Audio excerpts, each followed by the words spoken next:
After quitting the track last summer at the World Championships, the four-time Olympic and six-time world champion was back in the capital. And he duly erased the 33-year-old British record at the Virgin Money London Marathon. Steve Jones's mark had stood since 1985, but Farah, who finished third behind Kenya's Eliud, Kipchoge and Ethiopia's Tola, Shura, Kitata, clocked 2 minutes 6 seconds and 21 milliseconds in the hottest marathon in the race's history.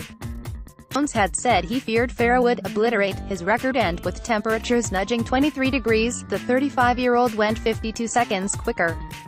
"I'm knackered, the guys just went for it, at world record pace. It was do or die, I went for it and hung in as much as I could, and it's nice to have the record," said Farah. "It's so different being on the track, it's different pain and different training, but I've enjoyed it.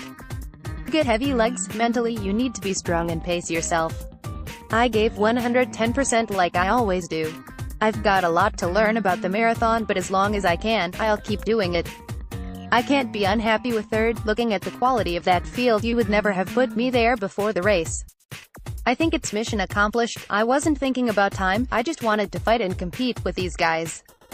When they went away, then the next target was that British record. Farah, in only his second marathon, believes it will take 2 years to really master this 26-mile distance, a timeline which happily coincides with the Tokyo Olympics, held in a country where marathon running is a religion.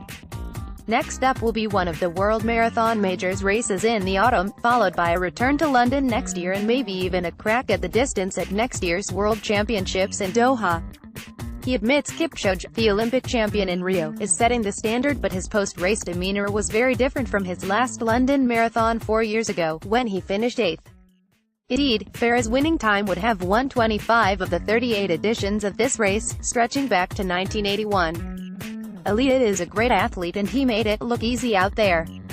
I had to fight him as much as I could," added Farah, who now holds national records from 1,500 meters to marathon distance. "It's going to take a couple more years and a few more marathon to really challenge." The Queen started a record 41,000 runners on their way, but it was Kipchoge and Kenya's Vivian Cheruiyot that dominated in two fascinating races. The men's race started at a crazy pace, with Kipchoge going through the half-marathon in 61 minutes. One by one his rivals started to drop back, but the Olympic marathon champion is clearly in a class of his own over this distance. He didn't beat his course record, but his 2 minutes 4 seconds and 17 milliseconds time was still the second fastest winning mark in London. The women's race was just as fascinating as three-winner Mary Keitany and Tirunesh Dibaba set off with their pacemakers in pursuit of Paula Radcliffe's world and course record from 2003.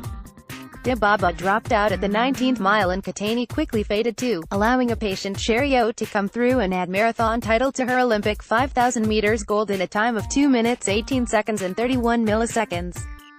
Lily Partridge was the first British women's finisher in a personal best of 2 minutes 29 seconds and 4 milliseconds to place 8th.